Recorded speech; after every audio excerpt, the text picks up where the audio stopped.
What is up YouTube? I'm Royal, I'm rank 1 Wild Rift, and today I'm bringing you another Yap Fest video. A few months ago, I made a similar video about this, where I analyzed every single item. Unfortunately, that video is slightly outdated because some new items have come out, some items have been reworked, and so on. So maybe I'll need to make a part 2, but I had promised you a very similar video where I break down every single rune. So the goal of this video is not only to just teach you what these runes do, you can read the descriptions yourself, but also tell you how to best utilize them, which champions they're good on, give you some secret tips that you probably don't know, and how to actually play with these runes. Because a mistake a lot of people do is they read the passives, they understand the rune, but they don't really understand its best usage and how to get the best value out of the rune. So in this video, I'm going to explain exactly for every single rune how to use it, when is it good, and what it does exactly. So these videos usually bring the most amount of value to you guys, and I know that you really enjoy them because they're very informative. So if you guys could please leave a like on this video, I would really appreciate it. If you want to support the channel further, you can become a member of the channel. I already appreciate all the members that we have, and you do get exclusive access to some member-only videos, which are usually educational. I try to make one around once per month.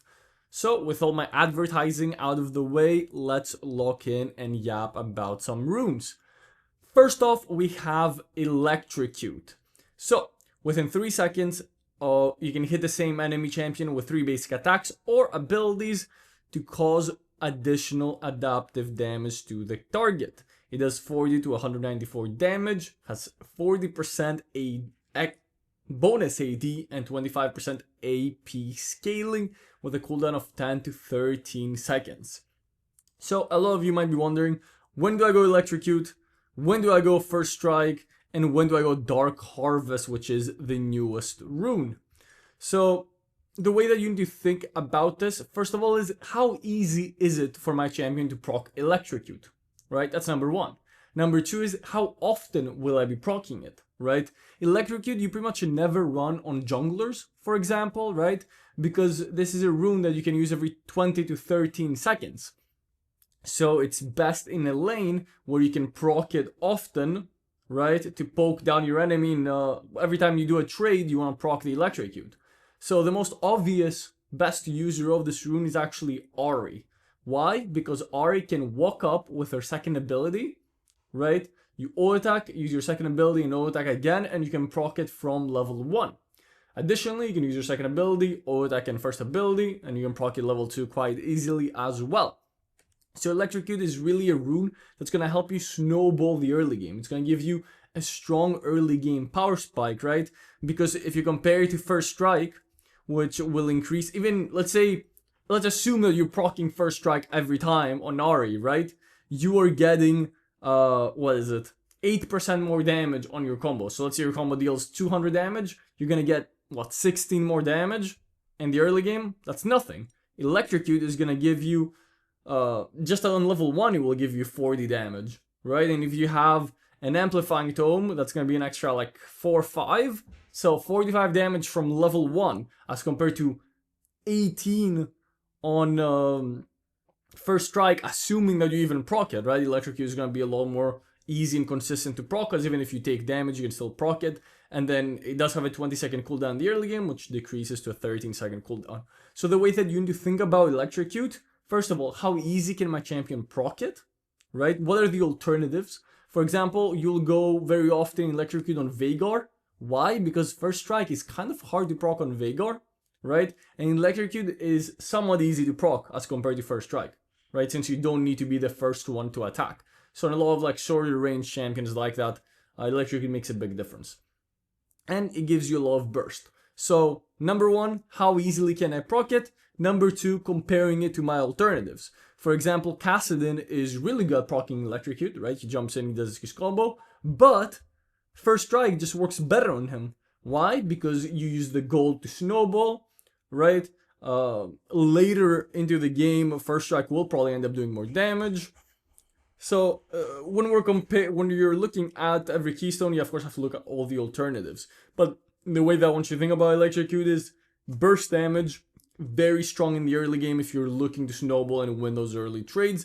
Mostly built on mid laners right now, but obviously with some small buffs or nerfs, you could be seeing electrocute a lot more. I remember there was a patch where they actually, or like a couple months where first strike got nerfed.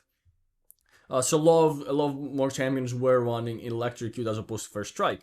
In the jungle, you're usually running first strike because when you're ganking, right, you're usually the first to attack. You're coming out of a bush.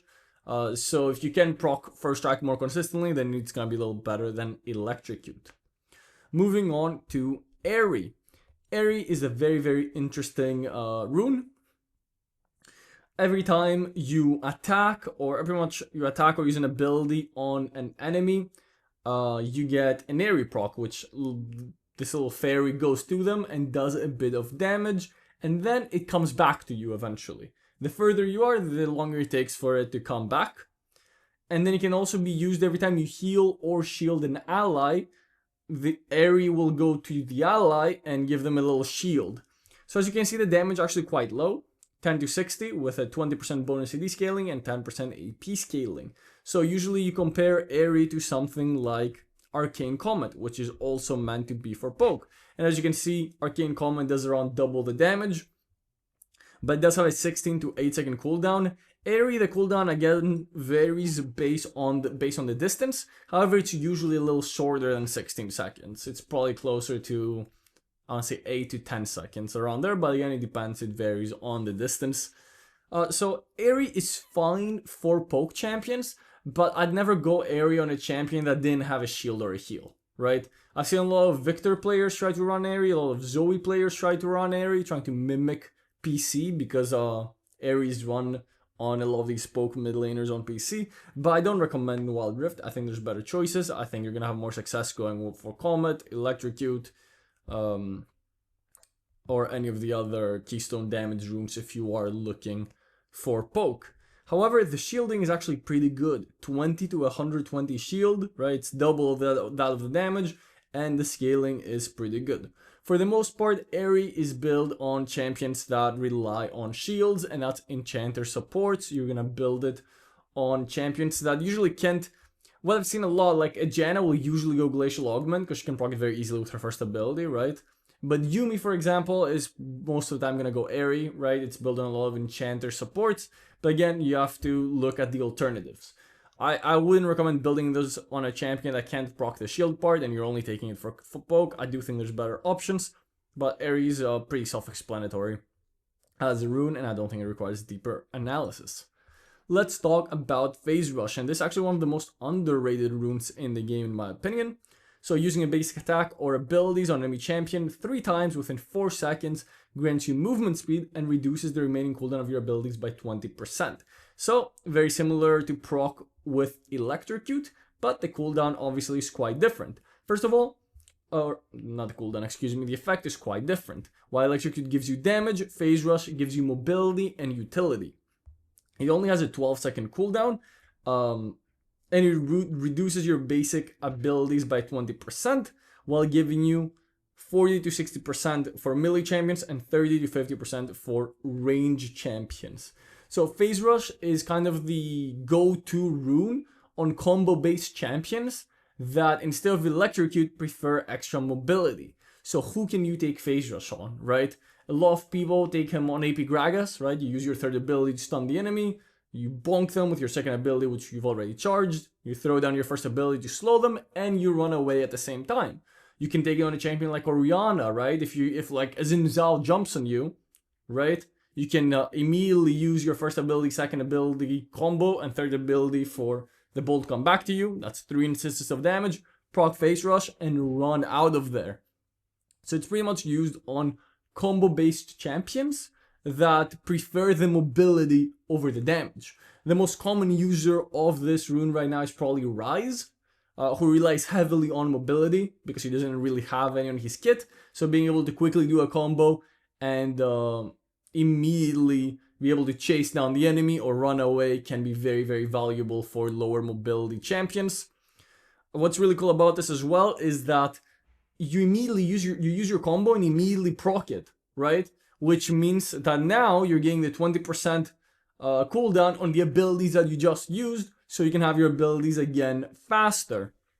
I think it's a very underrated rune and can really help a lot of immobile mages specifically. I think that's where it has the most value, but obviously other champions can take it as well. Moving on to Conqueror. Conqueror is the best rune for long fights, right? You gain a stack every time you do an attack or ability on an enemy, and can stack up to 6 times. And when it's fully stacked, you gain Omnivamp. So, for example, let's say I'm playing Orianna, and I do an O attack, first ability with my second ability combo, third ability to bring the ball back, then another O attack. That's 4 instances of Conqueror, right? At level 3, assuming this gives me 5 AP, that gives me 20 AP. That's like 400 gold worth of stats. And that's at level like 3. I'm getting 400 gold worth of stats. And if I'm able to fully finish my Conqueror stacks, right, I'm also gonna get the Omnivamp, which is even more stats.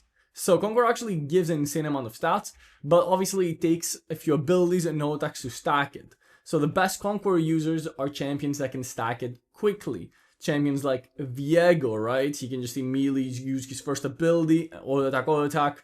That's 3 stacks right there. If you've already used your second ability, that's 4 stacks. So it's very, very easy to quickly stack it and use your ultimate, right? And you're able to stack it quite quickly.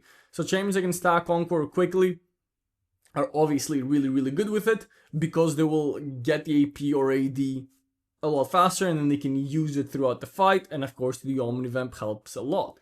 You see Yone run this rune quite a lot, you see Yasuo run this rune quite a lot, even though obviously Lethal Tempo you would think is a slightly better choice. You see Ezreal that can run this rune. Obviously Conqueror for the most part competes against Empowerment, which is more used for burst champions, but a lot of champions that like Conqueror also like Empowerment instead. However, Conqueror is for these longer fights, so it's best in these bruiser type of champions. Riven is a good example, right? Because your first ability is able to proc it. So you use like your second ability or your third ability to gain range. O attack, second ability, that's already 2 instances. You use your first ability, O attack, first ability, O attack, and you already have Conqueror proc before you even finish your combo, right? And then if you're able to get a kill, obviously Conqueror stays up for 6 seconds, and all you have to do is any instance of damage and you'll keep your Conqueror up. Champions like Darius obviously benefit from it. Pretty much any champion that likes longer fights or is able to stack it quickly. For the most part, AD champions will pick Conqueror, because most AP champions usually don't auto-attack so much, right? So you don't have your abilities to stack Conqueror, which kind of makes it hard to stack, since, you know, most champions only have 3 abilities, right? Champions like Ryze in theory could stack it pretty quickly, but he prefers Phase Rush. And we don't really have like a champion like Cassiopeia that you know, spams her third ability in Wild Rift to get the same value out of Conqueror. But even Cassiopeia usually goes Phase Rush in PC.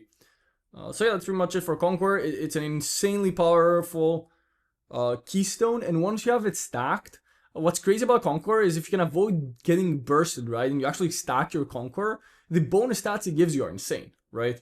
Like, let's look at the AD. Let's say you have it fully stacked at like level 15, right? 7 times 6, which equals quick math 42. You get 42 AD from this. That's more than a BF sword, by the way. 42 AD is like more than what Bloodthirster gives you. And then you get the 9% Omnivamp. That's like insane for melee champions in these long fights, right? The stats it gives you are absolutely crazy. And if you do stack it up, you can really turn fights around. Moving on to Fleet Footwork. So what's really interesting about Fleet Footwork is not so much, obviously it does a lot of things, but the most interesting thing about it is the attack speed. So moving, attacking, or casting spells builds energy. So very similar to Magnetic Blaster, which is the other energy building item. And at 100 stacks, your next attack will give you movement speed, it will heal you, and it can also restore mana or energy. So the heal is 15 to 85, with 30% bonus AD and 30% bonus AP. What I want you to notice is that most things that scale of AP and AD usually have a bigger AD scaling than AP scaling. Why? Because it's a lot easier to get AP in the game than AD, right? Just think about like an item like Death Cap, which gives 110 AP and increases your AP by 45%, right? With AD, the highest you can get, I think, is Eclipse for 65 AD. So obviously it's a lot harder to get AD. So Fleet Footwork immediately is better on AD champions just because of how the scalings work. The movement speed is only 20% for 1 second. It might not be super significant later into the game, but in the early game, this movement speed can become really clutch, especially for ranged versus melee matchups, right? Let's say I'm playing Teemo, and I auto attack an enemy, and then I get 20% movement speed, so as they're chasing me, I can immediately run away from them, and I don't get in range of their CC spell, perhaps, while also being able to quickly do another auto attack because I gained 100% attack speed. And then you restore 8% of missing mana or energy. So what you have to keep in mind is that when you attack minions or monsters, you only heal for 60%, right? Only 60% of the heal, and if you're ranged, only 20%. And the mana and energy you only get when you attack enemy champions with it, right? So it's more beneficial when you do have Fleet Footwork to attack enemy champions. So now I want to talk about 2 uses of Fleet. I mean, it's really obvious when you'd go Fleet Footwork, right? It's when you need more sustain in lane, right? With harder lane matchups. But more importantly, when you would go Fleet Footwork is if it synergizes super well with your champion. The number 1 synergy that Fleet Footwork has is Echo. So the cool thing about Echo is that when you use your third ability, that counts as a no attack, and you have 1 stack of your passive. You throw your first ability, that's 2 stacks of your passive. To get that third stack, usually you will need to wait for his next auto attack to come up, which takes like a second. But Fleet Footwork gives you 100% attack speed, so you can third ability with your auto attack, first ability auto attack immediately and proc your passive super quickly, and you're out of there before the enemy can trade with you. And of course, the extra movement speed helps you on the getaway as well. Another really interesting part of Fleet Footwork that a lot of people don't take into account is the improved clear speed on some junglers. So I see a lot of Dariuses run Fleet Footwork in the jungle, and that's because you auto attack and then you gain 100% attack speed and can auto attack 1 more time. With Darius, not only does that help with your clear speed because you get an additional auto attack, it helps because you get another stack of your passive, which does a lot of damage to monsters. I believe it does bonus damage to monsters. So it also helps a lot of junglers get a faster jungle clear. So Fleet Footwork is also used on champions like Akali, who are energy reliant, but also incorporate auto attacks into their kit, right? Akali's passive makes you auto attack quite a bit. The extra healing does help quite a bit in laning phase because you're against ranged champions most of the time. Against melee champions on Akali, you can go Conqueror or Electrocute because you can trade easier with them. Electric is still fine versus ranged champions, but Fleet Footwork will help you sustain through the lane, and of course the energy regen can come in clutch as well. So keep in mind that this is not just for healing and sustain, it's also used for some fancy tricks with your bonus attack speed on some combos and the jungle clear. So most champions that build this will usually build it because they don't really have another rune that's great on them, and they will also build it for sustaining lane. If you have a really hard laning phase, this will help you a lot with that early game heal. Jhin builds this, used to get this rune quite a bit. Now I've seen a lot of people build Dark Harvest on Jhin, but in harder lanes, right, if the enemy has like Ezreal Lux or something that has a lot of poke, then maybe Fleet Footwork is still the way to go. Obviously, it depends on your support as well. If you have a Soraka in your team, then why would you go Fleet Footwork, right? You don't need the bonus heal. But I think that's enough for Fleet Footwork. Next up, let's look at the Empowerment Rune, which is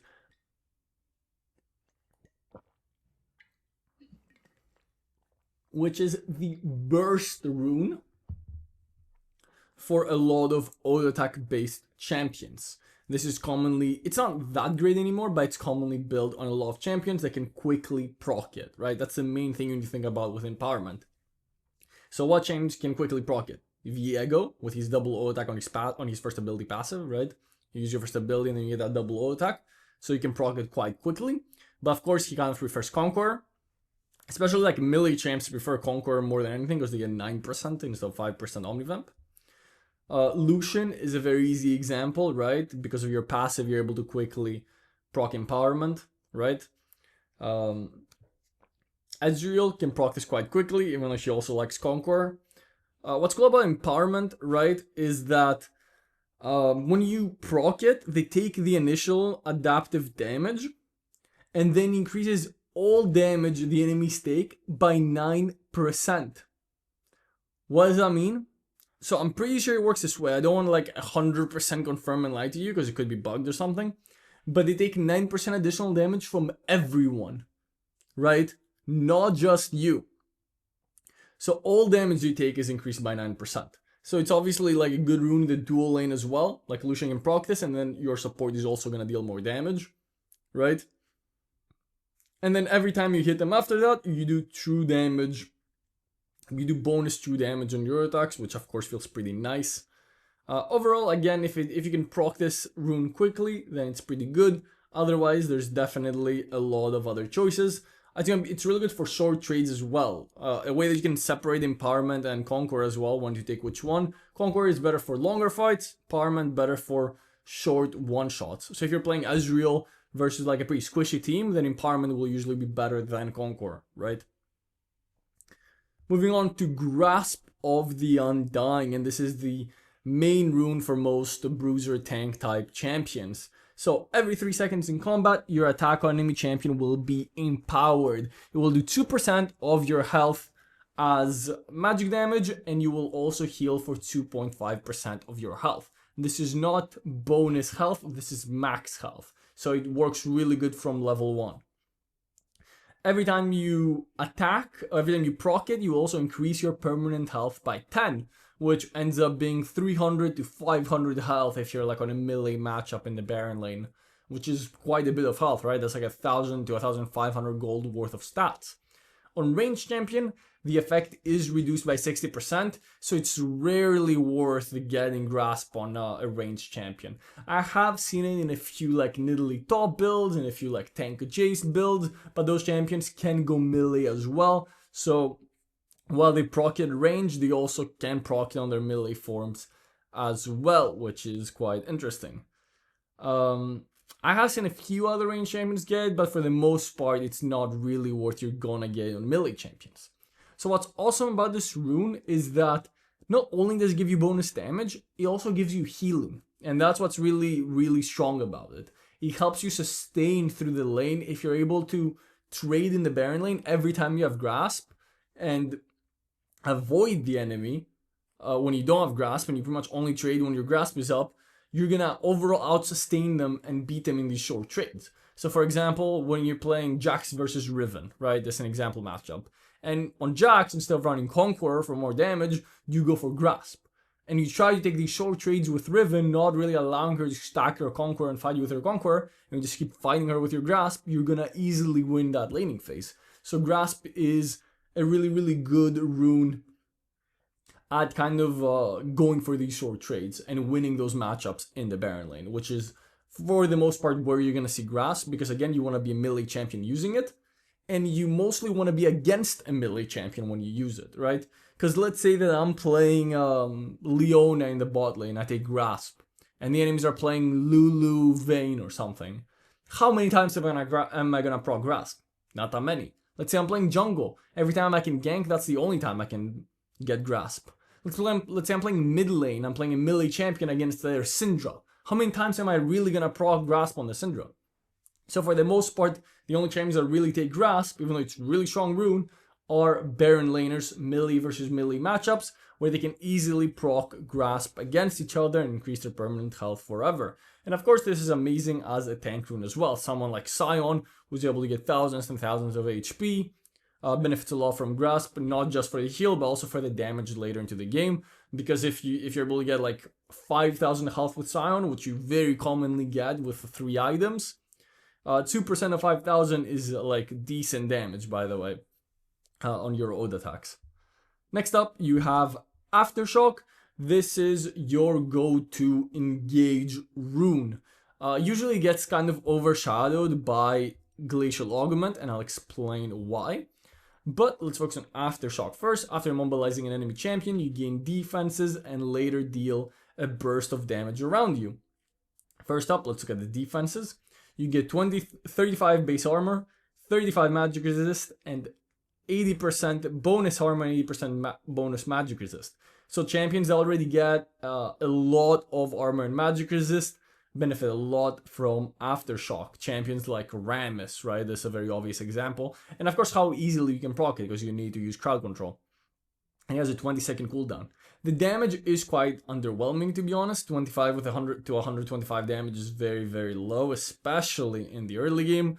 3% max health is really not that much, considering that Grasp is 2% max health, right? And it procs every 3 seconds, not every 20 seconds. So the main reason you would get Aftershock is to make you really tanky once you go in. So if you're gonna get bursted right away once you go in, Aftershock is gonna keep you alive longer. The main issue is that Glacial Augment, right, kind of does what Aftershock does in a sense, but a little better. Why? Because it reduces damage by 12%. So instead of making you tankier, which is what Aftershock does, it reduces damage for the enemies. And that's more useful because let's say you go in with Leona, you proc Aftershock, okay, they can just ignore Leona and focus your AD carry, for example, right? Another reason why Aftershock is not as good as it looks is that for those first 2.5 seconds that you become really tanky, you're usually crowd controlling someone, so they can't even really do damage to you. Let's say I'm playing Nautilus, right? I use my first ability hook, I hook someone, attack for the root, ult them, 2.5 seconds have passed, right?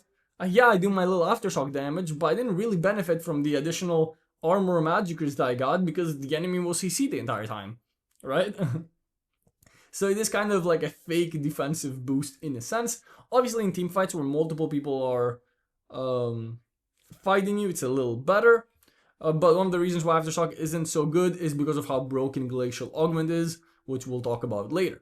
But Aftershock is usually built by initiators. It's usually built by the Leona, by the Nautilus, by the champions that just want to engage the fights.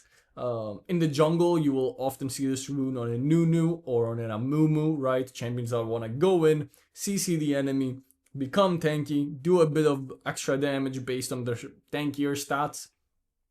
That's usually where you would see Aftershock. It's not great in lane for most like Baron laners, right? You would never build this on like a Riven, even though she can proc it very easily, because you just benefit so much more with runes like Conqueror. You wouldn't really build this on most bruisers, like Renekton second ability procs it, right? But again, you're gonna benefit more with Conqueror or with Grasp, like with Jax. Your third ability procs it, so easy to proc with your Counter Strike. Again, benefit more with Grasp. So it's mostly built by these tanks or these supports that can easily proc it. I guess a decent example of somebody who can proc it but chooses not to take it would be Ornn, right? With his knockups, but he still prefers to go Grasp most of the time.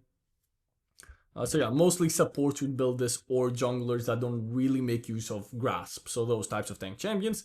But we'll talk about Glacial Augment when we get there as a different option that most people do choose to take because of how OP it is.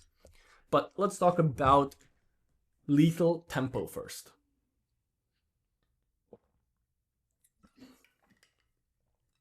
So Lethal Tempo is one of the cheesiest runes, and that's because it makes your early levels unbelievably strong in long fights. So, gain stacking attack speed when attacking enemy champions. It stacks up to 6 times, and at max stacks you gain a bit of bonus range, and allows you to exceed your attack speed cap. So if you guys don't know, the attack speed cap is 2.5 attacks per second, which is pretty hard to achieve. Most champions don't get there. You'd need like a pretty big attack speed steroid, like Master Yi ult, for example. Right? So this gives you 10 to 18% melee if you're melee, and 4 to 13% attack speed if you're ranged for 6 seconds. And at max attacks you gain 50 range when you're melee and 75 when you're ranged. I think Magnetic Blaster, just to give you a reference, it gives 100 bonus range. So it's overall a great item if you're an attack speed reliant champion. So who are the most common examples of attack speed reliant champions? ADCs, right? Especially champions like Vayne, who want to proc their second ability very, very often. Or like long range ADCs that are hyper carries like Tristana, Caitlyn, right? Champions that rely on auto attacks. Another great example is Tristan. We talked about Tristan. Sivir is another great example. Zarya is another great example. And of course, there's some melee champions that benefit heavily from being able to attack faster and faster and faster. Master Yi, right? And what you have to keep in mind with lethal tempo is also having some attack speed helps you stack it faster, right? Because if your first few attacks take forever, it's gonna take a while to stack it up. But if you already have a bit of attack speed, it's a lot easier to stack, especially if you have auto attack resets. So Master Yi uses his auto attack and third ability to get an auto attack reset. His second ability is an auto attack reset, so he's able to stack it quicker. Yone and Yasuo are also great lethal tempo users if you don't want to go for something like Conqueror. And that's because their first ability gives them a stack. So like auto attack first ability on Yone gives you 2 stacks of lethal tempo, so you're able to get it quite quickly. It's a very cheesy rune in the early game because being able to proc it 6 times on a melee champion gives you 60% attack speed. That's 4 daggers worth of attack speed at level 1. That means that you get 2,000 gold worth of stats level 1, which is absolutely disgusting. So very often you will see Yone's just absolutely destroy enemy champions with lethal tempo at level 1. What I do want to mention, because I talked about attack speed being really good with lethal tempo because you can stack faster, AD is also incredibly good with lethal tempo. Why? Because the lethal tempo already gives you a lot of attack speed. So if you have AD for your attacks to actually do more damage, it synergizes super well, right? Because you never want to be building just attack speed, you want to be building AD with that attack speed to be as efficient as you can with your stats. So the best champions to build this, again, we talk about ADCs, but of course those melee champions like Yone, Yasuo, Tryndamere is another very good one. Love runes like lethal tempo. And of course the biggest comparison is when should I be going Conqueror and when should I be going lethal tempo. Conqueror gives you Omnivamp, which is really good for these long fights. Lethal tempo mostly gives you attack speed and damage from the attack speed, right? So it depends on the champion you're using and what your goal in the fight is as well. Let's say I'm playing Yasuo and the enemies have a lot of tanks, right? I'm probably more inclined to go Conqueror so I can use that Omnivamp to sustain their damage and we will sustain during the fight as I'm damaging these tanks. While lethal tempo might be better for squishier champions so that I can like quickly stack a lethal tempo in just one shot, right? Moving on to First Strike, and this is one of the most broken runes in the game. Initiating combat with an enemy champion or dealing damage to them within 0.25 seconds of engaging them in combat grants 10 gold and First Strike for 3 seconds, which allows you to deal 8% bonus true damage to them. When the effect ends, you gain bonus gold based on the bonus damage dealt to them. If you do not deal damage to the enemy champion within 0.25 seconds of engaging them in combat, First Strike goes on a 10-second cooldown. Otherwise, it goes on a 20 to 13-second cooldown. And if you're melee, your bonus gold is 100% of the damage you dealt from First Strike. And if you're ranged, that's 85%. So, what does this all mean? When you start combat with an enemy champion, you need to hit them first to proc First Strike. If you don't need to hit them first, you need to hit them at 0.25 seconds and they hit you. So pretty much you need to hit them first. You need to strike first, as the rune says, to proc First Strike. So immediately this excludes a lot of the champions that don't have abilities to hit first, right?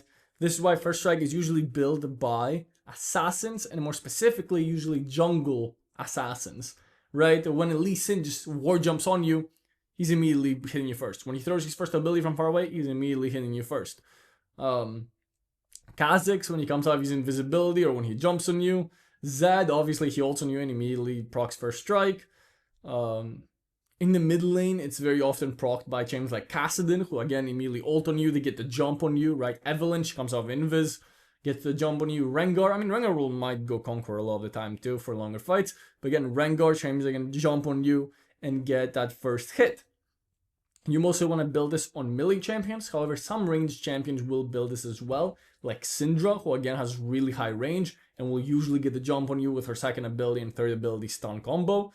And so proccing it first is the main part. The second part is you want to do your damage within those first 3 seconds, right? If you're playing a champion like, I don't know, Caitlyn, you're going to auto attack.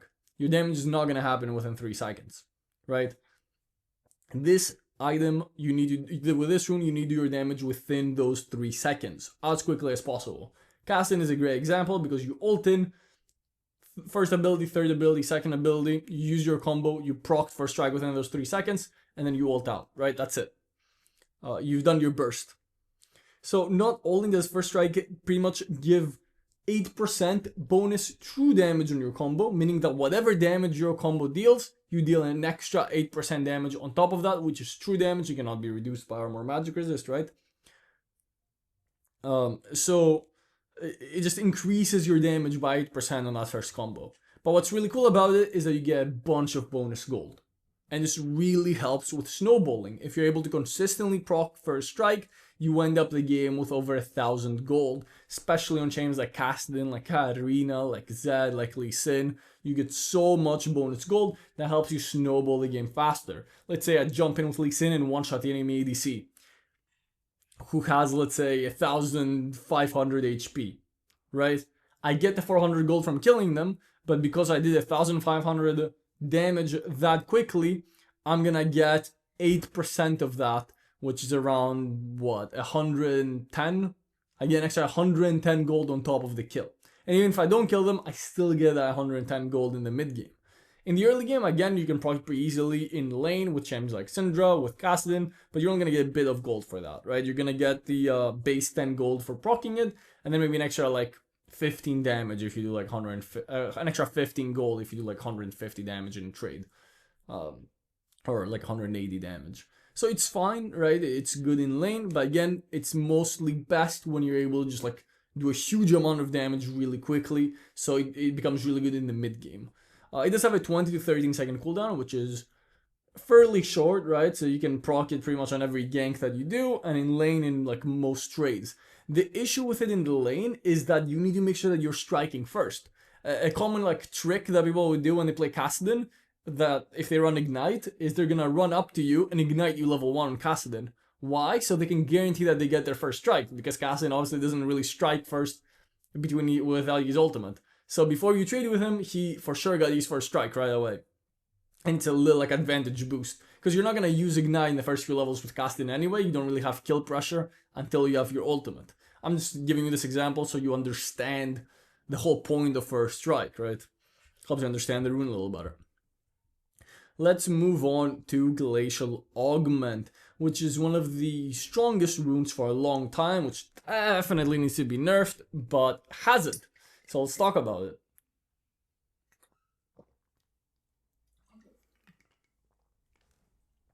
So, landing an attack on an enemy champion slows them by 20% for 1.5 seconds. This is a part of Glacial Augment that it feels like no one actually knows. It feels like no one actually uses this. So when you auto-attack a champion, they just get slowed by 20%, right? On your first auto-attack for 1.5 seconds. This is big. This is really big when chasing enemies. This is really big when you want to guarantee a skill shot. And this works on ranged champions too. So let's say I'm playing Janna, right? And I want to hit my first ability. Instead of immediately throwing my first ability, I can auto-attack the enemy, slow them by 20%, and then I can almost guarantee to hit my first ability, right? Because it's a lot harder to dodge now. So this effect only affects each champion up to 1 time within 10 seconds. So I can auto-attack a champion, apply the 20% slow, then auto-attack someone else, apply it again, right? It's only within the same champion that has a cooldown for 10 seconds, similar like Yasuo's third ability, where it has a cooldown on each individual champion. Now let's talk about the effect that most people know. But this is a small little bit, is like very underrated and very useful in a lot of situations when you're trying to like land key spells or kite out an enemy, right? Let's say that someone's trying to, like a Riven is chasing your ADC, that simple auto attack, if you have no spells up, slowing them for 20% could be the difference maker between them surviving or not. So if you're playing a support who runs Glacial Augment, make sure you're auto attacking. So many supports forget to auto attack when auto attack is free damage. In this case, a free slow as well. A lot of utility. A lot of like Soraka, Lulu, Janna players never auto attack, and it's like one of my biggest pet peeves. Anyway, let's look at its main usage. So immobilizing an enemy champion causes 3 glacial rays to emanate from them, creating an icy zone that lasts for 3 seconds. Enemies within the icy zone are slowed, and this is the most important part, have their damage reduced. Huge, by the way. This is like a mini exhaust, a mini AoE exhaust. The slow effect persists for 1.5 seconds after they leave the icy zone. So even after they leave the icy zone, they still are slowed for 1.5 seconds, right? They're slowed for 3 whole seconds while on the icy zone, but even after they leave it, it's 1.5 seconds. So the slow lasts a long time. And the slow scales with your bonus health. It's 1.5% of your bonus health plus a flat 20%. So you always have at least 20%, but if you're a tankier champion with higher HP, the slow is going to become bigger. And the damage reduction is 12%, which is quite significant when you can proc it on multiple enemies. And it does have a 20-second cooldown, so you can proc it on quite often in trades, but you're only probably going to get like 1 proc in team fights. So I do want to see with the slow resist change that Riot made on 6.3, if this item kind of falls a bit out of favor, right? In the past, slows have stacked, so you could use your Glacial Augment with another slow and it would like really slow down the enemies. Now that doesn't exist anymore, and the Glacial Augment slow is not very OP, right? It's not a huge slow by any means, unless you have like a crazy amount of bonus health. So I want to see if that kind of pushes it out of favor. But the main OP thing about Glacial Augment, in my opinion, is the 12% damage reduction, right? Especially in the dual lane. If you're playing a support like a Leona, like a Nautilus, like a Janna, being able to reduce both of the enemy's damage by 12% is going to be so big for these all-ins, so big for these trades, and that's why it's usually the preferred rune over Aftershock. I do want to see if this change to the slows kind of brings down the value of Glacial Augment, and we start seeing a little more Aftershock on these engaged supports. But as of right now, Glacial Augment is one of the strongest runes because of that. And of course, being able to slow the enemies by 20% just from an auto attack. Again, not many people know about this passive. Really OP. And very handy in many situations, especially on ranged champions like the Janna.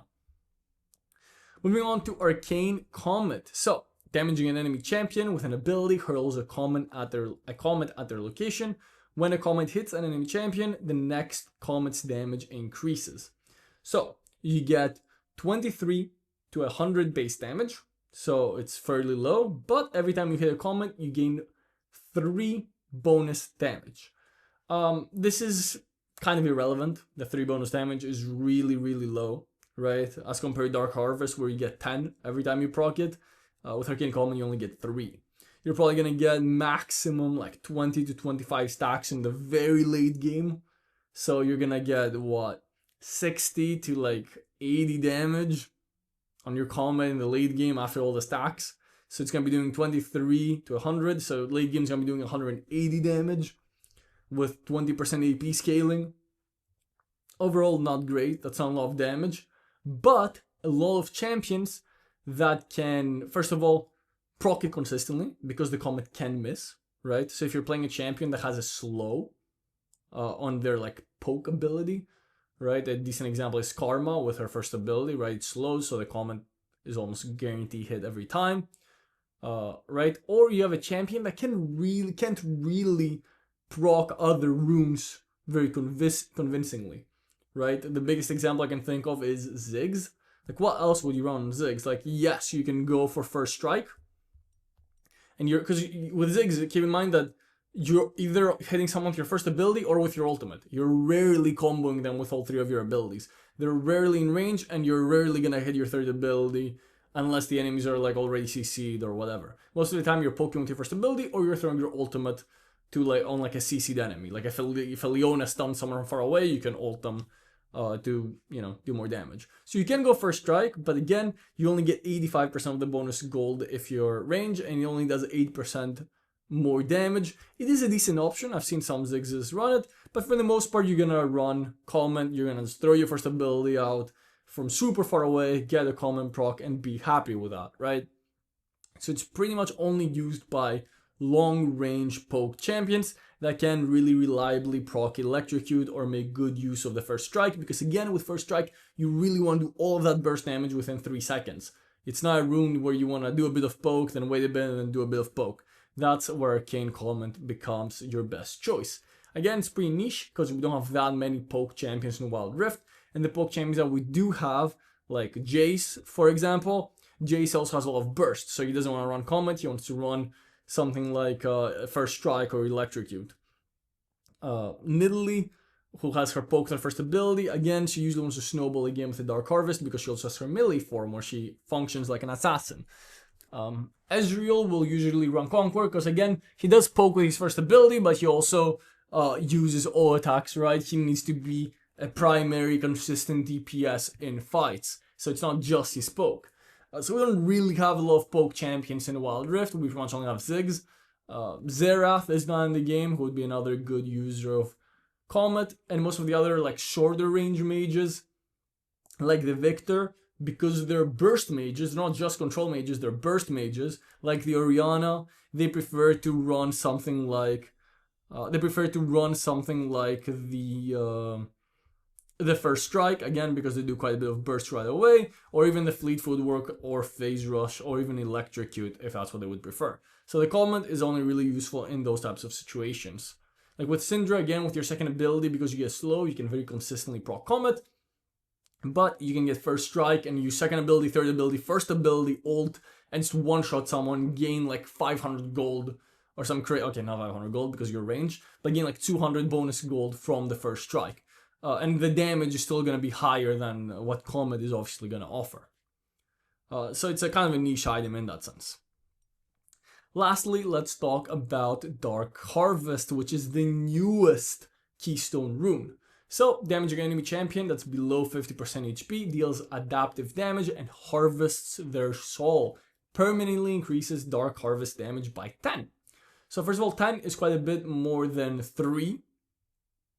What's cool about Dark Harvest is while it does have a 20-second cooldown, which is again way higher than Arcane Comment, it resets to 1 second every time you get a kill or assist. So in a clean ace of a team fight, you get 5 Dark Harvest stacks. So that's 50 bonus damage right there just from one team fight. Obviously a lot better than Arcane Comment in that case. Dark Harvest is one of the strongest snowballing runes. So if you have a lead in the early game, Dark Harvest is going to help you snowball that into the late game because you're able to get so many more stacks and do so much more damage. It starts at a base 50, which is, like, if you notice, every other rune, Arcane Comment, is 23 to 100. Electrocute, 40 to 194, right? Being able to just have a flat 50 makes it really good in the early game. And again, you kind of rely, it only scales well if you're constantly proccing it.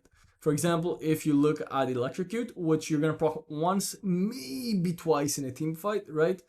In the late game, it will do 200 plus 25% AP and 40% extra AD. So Dark Harvest, we need to proc twice to do the same damage as Electrocute would do once, right? So you want to be getting Dark Harvest with the mindset of, I'm going to be proccing it multiple times. So I'm going to be getting kills and assists in fights and proccing it again. That's why it's really good on the snowball assassin type of champions, like Nidalee is a very obvious example, but you can build on champions like Kha'Zix as well. And we'll kind of see, because it's a new rune, we don't really know yet which champions will be really broken at. I've seen it on some ADCs like the Jhin, right, who don't really have a good rune. A lot of champion, especially because he has a 30, there's also what's very interesting about Dark Harvest. He has a 25% bonus AD, but a 15% bonus AP ratio. So if you look at it in comparison to Electrocute, for example, and you kind of like scale it up, the AP scaling is actually a little better, I think, than the AD scaling. Because usually it would be double. It would be like 30% bonus AD for 15% bonus AP. You can see with, I guess Electric is not a good example because it's not double. Airy is double. Electric is a little better for AP champions as well. I guess Arcane Common is a little better for AP champions as well. Anyway, maybe that point is not as valid as I thought it was. So what's interesting is that a lot of AP champions benefit from it. Evelyn is another great example of a champion that benefits from it. All of these like kind of reset assassins or assassins that are able to easily proc and kind of snowball games.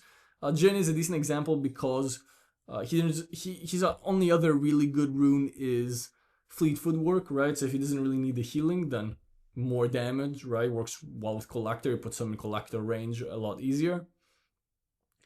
So I guess we'll kind of see how this rune develops, but again, the main goal of this rune is to snowball, take over the game. Katarina is probably another great user of it. I'm still not sure if you would go First Strike or Dark Harvest on it, but both probably work. Okay, so that is it for the Keystone Runes.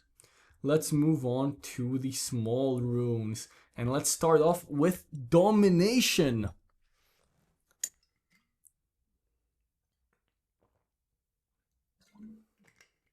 By the way, if you've made it this far into the video and you enjoy these yapping sessions, please let me know down in the comments. I could in theory make individual like shorts or like reels, TikToks, whatever, talking about each rune, but this way I can kind of like give you all the information in one go. And I feel like a lot of people really like this. They just put it on the background as they play.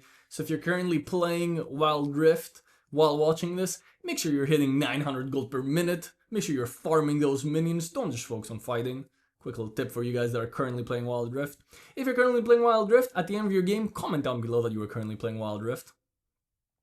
Anyway, Scorch. Scorch is a very strong in-lane poke rune. Damaging an enemy champion with an ability, burns them for 48 to 42 magic damage after 1 second. It has only an 8-second cooldown. So this is really, really good as a poke rune. So you would build it on champions like Ziggs, mostly mages, right, because it's ability based, to be able to get some extra poke in the laning phase. The problem with Scorch is that a lot of the champions that build Scorch would rather go for precision runes and just scale into the late game, right? You want to go scale, like precision is your scaling rune page because you have Gathering Storm, you have Giant Slayer, you have the Legend runes. Things are going to be useful later into the game. So a lot of the like mage champions that would in theory build Domination usually prefer going for the scaling. What I do want to see is now that the meta has kind of changed because of Home Guard, I wonder if Domination will actually get more value because laning phase has become more important, more snowbally, and harder to survive. So you want to have a stronger early game. So I do want to see if Domination runes, the more poke-based Domination runes pop off, right? Because a lot of the time when people go Domination runes, they don't really take it for poke. They take it to take the sudden impact, to take the chain assault, the empowered attack, the cheap shot, take the zombie war, the eyeball collector. It's mostly assassins taking it, right? So I want to see if more mages start doing Scorch cheap shot, like Ziggs for example, his second ability just proccing both, or his third ability proccing both, and being more annoying in lane. Lux mid lane, Syndra could be doing this combo, right? Champions that have auto attack, something like a Victor proccing Scorch and empowered attack at the same time, or even Shield Bash and empowered attack. Speaking of Shield Bash, after gaining a healing effect or shield, your next attack is empowered to deal an extra 15 to 50 damage with 15% bonus AD and 10% bonus AP. This is a very niche rune, right? Because most ADCs usually, because ADC is the role that will usually be receiving shields or heals from the support, usually go precision, right? To be able to get brutal for more damage on each auto attack, alacrity for more attack speed, Giant Slayer to kill tanks, right? So they're usually not going Domination. So this rune kind of becomes the only champion that really utilizes this. I guess Yone could in theory utilize it with his second ability, but he doesn't really like it either. Riven in theory could utilize it, but she usually goes precision too. Even though I have seen some... Another issue that it has is that Riven, who could in theory utilize it, would rather go sudden impact, right? So the only champion I actually ever see this on is Victor. if you want to go for like a super early game Victor build. It's a little better than Scorch, and gives you some good damage in lane. But again, most Victors want to go for the scaling Gathering Storm, Giant Slayer, usually Bloodline build, right? They don't really go for the early game. However, could be potential now with the home guard changes. If you want like a stronger early game Victor build, could have some potential. Again, very situational because most ADCs who are gonna be getting shields and heals from their supports don't really go Domination Runes. Sudden Impact. After dashing, leaping, blinking, teleporting, or exiting stealth, so pretty much every assassin has one of these, your next attack or ability against enemy champion will deal 10 to 80 bonus true damage, which is actually somewhat decent for a lot of champions. But this effect also becomes better as the game goes on. At level 5, you'll deal a bonus 10 true damage, and at level 9, a bonus 20 true damage. So in the late game, this does 100 true damage, which is not bad. Like most squishy champions in the late game will have a maximum of 2000 HP, right? So being able to do 1/20th of their HP, just true damage, just for starting your combo, is not bad whatsoever. And you even gain 10 movement speed for 1.5 seconds after dealing that damage. Kind of similar to Fleet Footwork, a little less, but for a minor rune, I mean, you'll take what you can get. So 10% movement speed ain't that bad. This is pretty much the premier rune on burst assassins. Champions that just wanna do damage and use a lot of mobility. So even a lot of champions that will be going like precision to scale in the jungle, for their last rune, they will either go for overgrowth. They will either go for overgrowth or they will go for the additional damage that they get from sudden impact. So it used to be a super OP rune and they kind of reworked it, but it's still really, really strong in its current state. So I'm not surprised. So I'm not surprised whatsoever that it's up here. That it's one of the most commonly built runes on pretty much any champion that has a dash and can get away with doing some damage. So pretty much every assassin will go sudden impact. Last, we have Psychic Wave, which is a pretty niche rune again. It's a rune that I actually build on Ori a lot, and I don't know if any other champion actually builds this. So your next attack within 4 seconds of damaging an enemy champion with an ability. Your next... Okay, very confusing. The next attack within 4 seconds of damaging an enemy champion with an ability, so you use an ability first and then an attack, you will do bonus damage. It creates an explosion that deals damage in a small area. Ranged champions, though, will deal only 70% of that damage. So it's supposed to be, again, for any assassin type champions, but it's... which champion gets more value from Psychic Wave than Sudden Impact and Scorch? Like even Aura, you could argue that Sudden Impact is better, right? Or Scorch is better. Because if you look at the damage, it's very similar with Scorch. It just has an AP scaling, but you need to get an attack off as well to get the AP scaling. So it's not much better than Scorch in terms of damage. And it's obviously quite a bit weaker than Sudden Impact that does 10 to 80 true damage. So pretty much no champion really builds this. Sometimes I will usually take this on Ori to make my level 1 trades even stronger. But I don't think it's overall a crazy broken rune by any means. It's probably one of the weakest runes. And that's because, again, it's overshadowed by Sudden Impact and Scorch. And they're on the same tree. So you're pretty much never really taking this rune. Same thing with Shield Bash. Very, very situational. Better choices like Scorch and Sudden Impact. Next up, on the middle tree, we have Empowered Attack. Every 8 seconds, your next attack will be empowered, dealing 35 to 50 bonus damage to an enemy champion. So if you've already committed to going Domination Runes, Empowered Attack is not a bad choice for a lot of champions, especially those that have auto attacks kind of built into their kit. So again, when I play Ori, I will often go Domination Runes to get Sudden Impact or Psychic Wave, and then I'm gonna go Empowered Attack, so my second ability auto attack combo procs on my auto attack as well. If you're going something like an Echo, mid lane especially, where you don't care about scaling, you care about a strong early game, sudden impact into imparted attack and do a lot of bonus damage. Next up, we have Cheap Shot. You deal 10 to 45 bonus 2 damage to enemies whose movement is impaired. So if you're playing a champion that has easy crowd control and you're taking Domination Runes, Cheap Shot is actually pretty good because again it does true damage. So this is not really the case often because again with most mages you go scaling runes, but let's say you're playing Syndra or Orianna and you want to go for a stronger early game, a Scorch Cheap Shot combo because of both of their second abilities have a slow, right? Because this works on slows, you can quickly deal quite a bit of extra poke damage. So if you want a really strong laning phase, this is kind of like the combo, right? Scorch with imparted attack or Cheap Shot, obviously depending on your champion, or again Psychic Wave. This Domination Rune page gives you a lot of really good trades in lane because it's very it's very short cooldowns. So every time you have your second ability up with Orianna and Syndra, for example, you're constantly proccing Cheap Shot. And I do think that this set will start becoming more popular after the home guard nerfs because poke is going to become a little better. So I'm excited for that. So yeah, that's pretty much the only real use of Cheap Shot if you're playing a champion that has like an ability that has a pretty consistent slow, so you can easily proc Cheap Shot.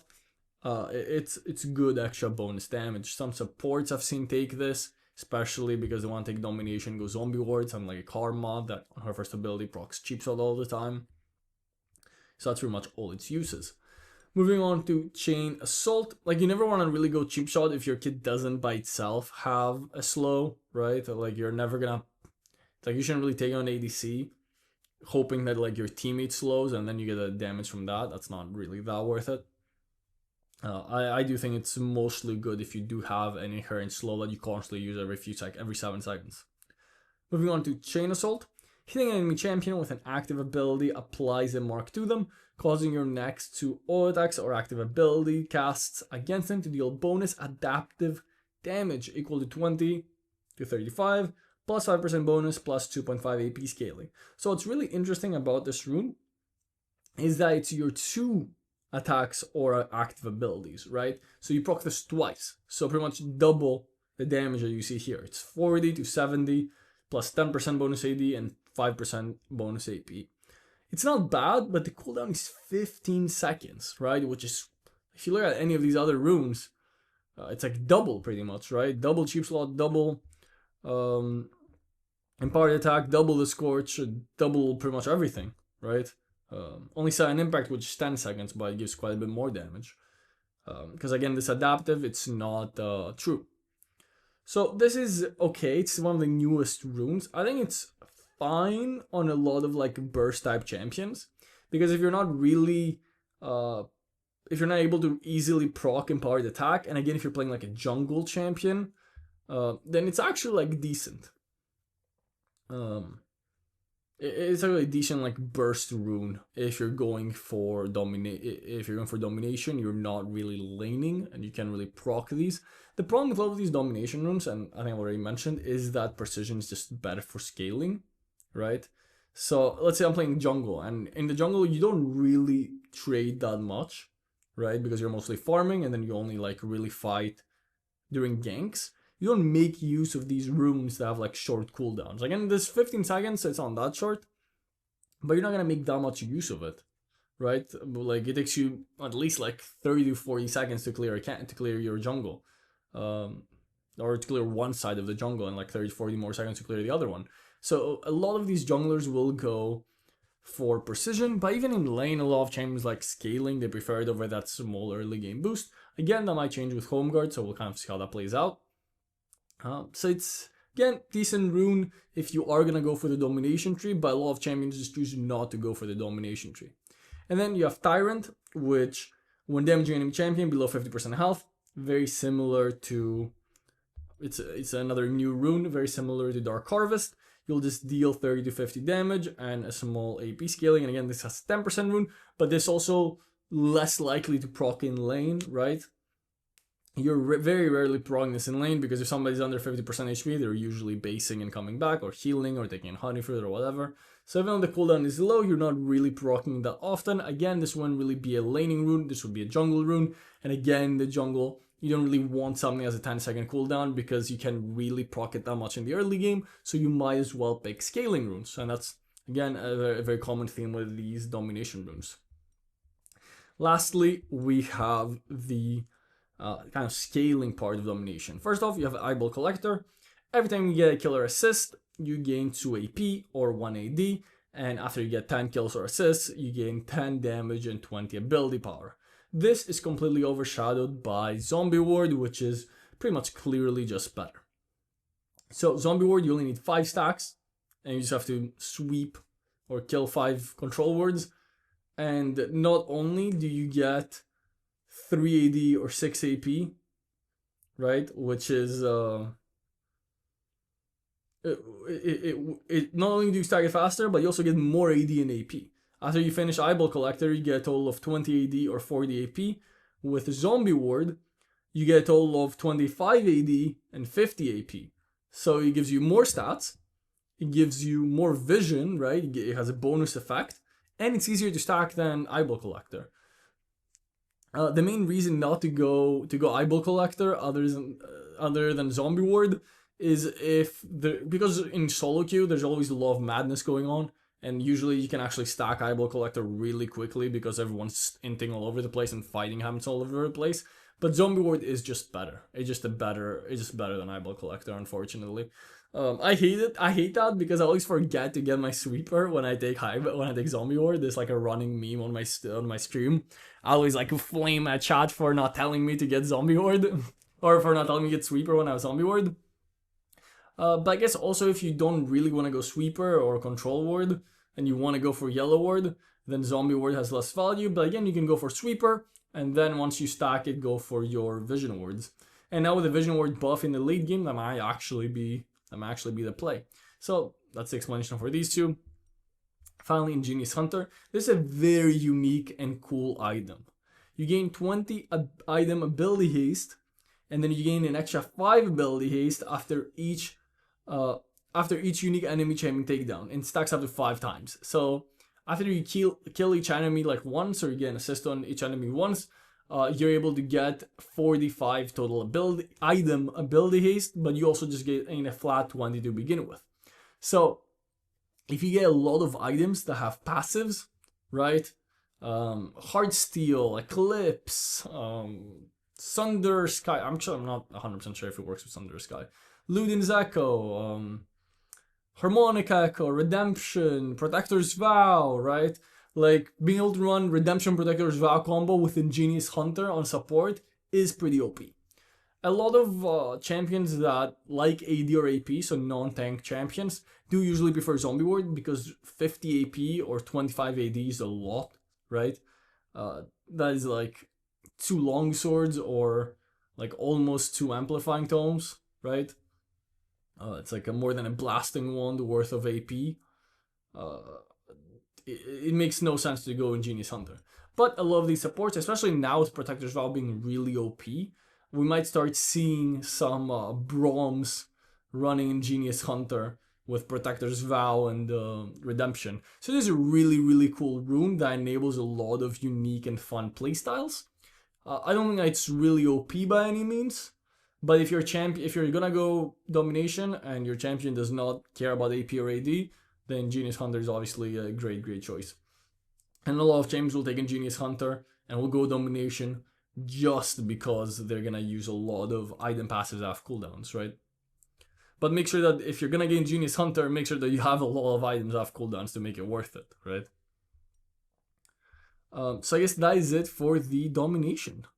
What's really interesting about Domination is that it's usually taken as like a secondary rune page, so people can take Sign Impact, right? Because it's just so worth, or so people can take Zombie Ward. Like I've seen a lot of people run both Zombie Ward and Gathering Storm for just an insane APA scaling in the late game. Anyway, let's move on to Precision. Precision is your best scaling rune page because it has triple scaling runes. With Gathering Storm, Giant Slayer that obviously scales with the enemies building HP, and the Legend, which obviously again scaling. So you have triple scaling runes, and it's very, very common to take this in the jungle, right, where you're not interacting with champions early on that much, so you can scale into the late game. Precision will also be commonly taken by ADCs because they benefit a lot from Brutal and Gathering Storm, a lot of them. Giant Slayer to kill tanks, and Alacrity for more attack speed, or again, more Omnivamp. So let's break it down one by one, since this is probably the most commonly used rune page. Most people will take Precision, pretty much most champions. Yeah, most carry champions. Especially like pretty much every jungler. Other than like Resolve if you're a tank. Anyway. Brutal. So basic attack to deal 7 to 21 bonus adaptive damage on hit against enemy champions. This is something that a lot of people are not aware about. They don't know what on hit means. So let me explain that really quickly. On hit is on your all attacks. Every time your all attacks do damage, right, then on hit effects will apply, like Brutal. So every all attack will do 7 to 21 bonus true damage based on level. Some abilities do apply on hidden effects, so they will specify that. So Ezreal's first ability also will apply Brutal. So that's pretty much what on hit means. So Brutal, you pretty much want to build on champions that can get many auto attacks off, right? If you're playing a champion like Ezreal, if you're playing a champion, because obviously his first ability, if you're playing Yone, every just auto attack based champion, Brutal is great. As opposed to Gathering Storm, which is greater on champions that want AD instead of on hit. So champions that don't auto attack that much prefer Gathering Storm, and of course Gathering Storm is way better scaling than Brutal. And obviously AP champions usually will prefer Gathering Storm because they want AP for their abilities, they don't auto attack that much, so they would never go Brutal. So Brutal gives you a slightly better early game as well. Gathering Storm way better late game. Again, if your champion doesn't really auto attack much, you're gonna go Gathering Storm over Brutal every time. Triumph is pretty much a useless rune. It used to be pretty OP back in the day, but I don't know if anybody actually takes this rune. Keep in mind that like Triumph is kind of good in the late game. It says execute less heal. It doesn't even execute. It used to do bonus damage on low HP targets. It doesn't do it anymore. So it's not even an execute, it's just a heal. So you gain 10% of lost health and 10% of maximum mana. So most champions nowadays, because of Boots of Mana, don't have, and because everyone gets blue buff after a certain point in the game, no one has mana issues in Wild Rift, right? Maybe this changes in the future and Triumph becomes better. I don't know. 10% of health means nothing because in the late game, where Triumph actually becomes somewhat useful in like team fights for like reset champions or like bruisers that have a lot of HP, getting back 10% of your health is good. But because of all the anti-heal that enemies will have at that point, you only get 5% of your heal back, or even less if they have Ignite. So it's just a shit rune. I'm hoping it will get buffed, but in its current state, if you see these numbers, this exact description, don't build the Triumph. It's just like the worst rune in the game. So I'm not really going to analyze it further than that. Let's move on to our mid-tier runes, the middle ones. Last Stand, when your health is below 60%, 60%, attacks launched on the enemy deal 5 to 11% adaptive damage. Grants maximum bonus damage when health is lower than 30%. So the lower your health is, the more damage you do. It starts at 60% where you get 5% bonus damage, and if you're below 30%, it will deal 11%. This is very, very good on a lot of fighters that don't want to go Coop or Giant Slayer. So Giant Slayer is obviously, I'll need to talk about Giant Slayer and Coop before I can talk about this as well. Because that's where your choice comes from, right? You can pick one of these three. So Giant Slayer is obviously great against enemies that stack a lot of HP. Because you can get up to 16% bonus damage. So if the enemies have like 2 or 3 tanks, Giant Slayer is insanely good at taking those tanks down. Its damage is a little deceptive because it's on tanks, so it's not as valuable, right? Coop, I feel like it's kind of underrated because while it doesn't do a lot of damage throughout the game, so when you look at the end, it didn't do a lot of damage. The damage that it does do is very high value, right? Because it's 8% bonus adaptive damage to enemies below 40% health, right? So dealing damage when a champion has very low health is obviously more valuable than a champion that has high health. So I do think it's a bit underrated, but obviously Giant Slayer is the go-to rune in this page because everyone's gonna have, every good team comes gonna have at least two champions that are stacking bonus health or are getting bonus health items, right? Like a bruiser, a tank support, just a pure tank like Scion, or even like mid laners that like some like health in their builds, like melee mid laners. So Last Stand, if you can really utilize either Giant Slayer or Coup de Grace very well, Last Stand is actually really good for a lot of like fighters, a lot of champions that will deal damage more consistently, right? Let's say you're playing something like a Renekton. I guess Renekton's a great example. Let's say you're playing something like an Aurelia or like a Riven, where you're looking to stack your Conqueror so you take some damage while that's happening, right? You fall below 60% and you can immediately start using your Last Stand and dealing bonus damage to not just enemies below a certain threshold and not just enemies with bonus HP, but to everyone. This is obviously a great rune for something like a Tryndamere, right? Because you're going to be at 1 HP, you're going to be getting that 11% bonus adaptive damage quite often. So it is a lot. So pretty much if you can really use, if your champion doesn't really like Coup de Grace because they're not like an assassin, and they're like more of a fighter, and you can't really, and the enemies don't have a lot of high HP targets, so there's no point to take Giant Slayer, that's when you take Last Stand, right? So again, if you're like a fighter that will often fall below that HP threshold and keep fighting, then it's pretty good, right? Because if you're playing like an ADC or a mage, if you're playing ADC, usually you'll have sustain with like Bloodthirster or something from your runes or Glutinous Greaves, so you'll get back to higher HP. And if you're playing like these squishy champions, once you're like below 30% HP, you're usually getting the fuck out of there. You're not like staying in the fight, right? You're booking it out of there. But if you're like a fighter that's gonna commit to the fight and you can still do things when under 30%, Last Stand is very good. And I guess I kind of talked about every single rune here, so let's move on to the Legend runes. These are pretty self-explanatory. You gain 3% attack speed, 3% tenacity and throw resist, or 1% omnivamp. And takedowns, enemy champions or minions pretty much start giving you stacks. So as you play the game naturally and you kill champions, monsters, champions, minions, whatever, you slowly gain attack speed, tenacity, slow resist, and omnivamp. I do think that Alacrity is usually the go-to for most champions in the jungle and ADC positions. In the jungle, because it helps with your clear speed, which is insanely important. So you don't care as much about healing or tenacity as you care about clear speed when you're playing jungle, even though I do think tenacity is actually very, very underrated, and I'll talk about that in a bit. With ADCs, obviously attack speed will make you do more damage because you have more auto attacks, so, yeah. But then when you're playing mid laners, like mages usually, and you want to go for like the combo of Gathering Storm, Giant Slayer, even though it's become increasingly more popular, you take Inspiration Runes and then just take Gathering Storm at the end, right? That's the most common mage build right now. And I'll talk about the combos at the end of the video, by the way, like which classes take what usually. Yeah, but if you're playing a mage and you're gonna go for the precision, Bloodline will usually be your go-to just because the other two kind of suck. However, I found that if you are playing a lot of these like champions that like going for the precision runes, which would be champions like Yone, like Yasuo, those champions do like Alacrity a lot, but I feel like there's a lot of value and tenacity for melee champions. 15% tenacity and the 20% slow resist, especially now that they've changed slows, I feel like it's actually like pretty massive. I do think that Legend Tenacity is actually quite underrated as a rune. But these are pretty self-explanatory, not much to say. If you want attack speed, go Alacrity. If you want Tenacity, go Tenacity. If you want healing, go Bloodline. Next up, we have the Resolve runes. Of course, these are your go-to tank runes. So, starting off with Font of Life.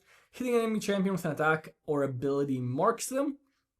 When allies hit that marked champion or damage them or whatever, you heal the allies and heal yourself. Each ally can trigger this effect only once per mark, meaning that I hit an enemy, my teammate hits the enemy, they get the heal and I get the heal. The ally heal scales off 3% of your max HP, and 15% of your AP. And the heal is only a third of that. The mark duration is only 3 seconds, and he has a cooldown of 15 seconds for melee champions and 20% for ranged champions. And then subsequent heals from other allies is reduced by 25%. So if I hit an enemy and then all my allies hit them, other than the first one, the rest will take 25% of the benefits. Otherwise, it would be really OP. So obviously this is a support rune, right? You never take this on like a solo Baron lane, or you never take this on a tank Baron lane. You take this on supports, right? So it's decent on every support that doesn't need to be protected by Nullifying Orb and can't reliably proc Colossus, right? The most common example is probably Braum, right? Braum would excel quite a bit with this rune. Champions like Janna sometimes take it. Champions like Lulu sometimes take it. Even though a lot of these champions will usually go Nullifying Orb just to make sure that they are a little tankier. The benefits of this rune are pretty obvious, but you do have to compare with the rest of the Resolve runes. And the main one you usually compare it to is Courage of the Colossus or Nullifying Orb, right? Is it more important for you to be well protected, or is it more important for you to grant a little bonus value in the form of a heal? That's kind of what it comes down to, right? And a lot of the time, it's not worth the extra little heal. It's more important to be able to protect yourself, right? If you're playing a tank, this extra like shield from Courage of the Colossus every time you go in can help a lot more in trades than a little heal, even though both have decent value in my opinion. And Unshakable is the new rune, which we'll talk about, that again you have to compare it to. Courage of the Colossus, if you're able to consistently proc this, like in every trade, then it's good. On chain like a Riven, I've seen a lot of people go Courage of the Colossus because you easily proc with your second ability. I've seen on Aatrox, right, you proc it very easily with your knockups. Sion sometimes likes this because, again, for Sion, 1% of your max HP is going to be a lot, right, because it has a HP scaling. Leona likes this quite a bit, right, and now it kind of competes with Unshakable, right. I've tried Unshakable, and even on the champions where Unshakable would in theory make sense, like Leona, I feel like Courage of the Colossus is more useful. So Unshakable gives you 5% armor and magic resist, which is actually decent. And for every one enemy champion nearby, you gain additional 4% armor and magic resist. If that number of champions nearby max 3, you also gain 20% slow resist. I think it's actually pretty decent in team fights. I still don't know the value as compared to Courage of the Colossus. Obviously, Courage is way better in the early game, being able to get those shields every trade, but Unshakable probably scales better into the late game and in team fights. Still not sure which one is better. Haven't really made my mind up yet. But again, this is the separation. Unshakable better for team fighting, Courage better for trading. But again, you want to play champion that procs very easily, like a Nautilus, like a Leona, or again, the Baron lane champions that have constant knockups and slows every 10 seconds, so you can get it every trade. As compared to Nullifying Orb, that you're only going to proc once every minute, best case scenario, but it does have a pretty big shield as compared to Courage of the Colossus. It's like more than twice as strong on the shield. So it's going to be a lot better in these all-in type of trades. So again, it depends on how easily you can proc Courage of the Colossus. So if I'm playing like a Baron lane champion, like a Jax, and I want to go for more defensive runes, or a Riven again, or an Aatrox, Nullifying Orb will usually be the go-to, unless you can easily proc Courage on Riven, on Aatrox, or whatever champion might be playing. Again, Unshakable better for team fights and on champions that stack a lot of armor and a lot of magic resist, or even champions that already gain bonus armor and magic resist. So like think about Ornn, Malphite, especially champions that scale their ability scale of armor or magic resist damage, right? Like the Galio, like the who scales of magic resist, or Rammus and Malphite who scale off of armor. Unshakable will definitely be a lot better than the rest of these runes, and again, it's going to be better scaling and better in team fights later on. Nullifying Orb is also very good on squishy support champions, again, like the Lulu, like the Milio, like the Janna, that don't wanna get one shot, and they need to protect themselves to protect their teams. So again, you're comparing it with Font of Life. Do I want to give a little more value to my team through heals, or do I want to be able to protect myself from assassins so that I can protect my team? That's what it kind of comes down to for these like squishier support champions. Moving on to the most broken tree of all time, and that's the secondary, like the middle part of Resolve, where you have the choice between two of the most OP runes in the game, Second Wind and Bone Plating. Loyalty is, you know when I said Triumph is likely the worst rune? I think I lied. I think Loyalty is the worst rune.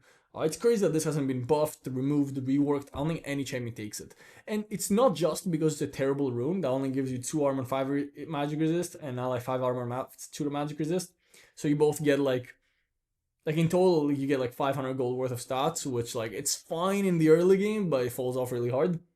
The problem with Loyalty is that it's standing in the middle of the GOAT of runes, which is Second Wind and Bone Plating. If I could take these 2 runes, I would take them every single game, but I can only take one of them because they're in the same tree.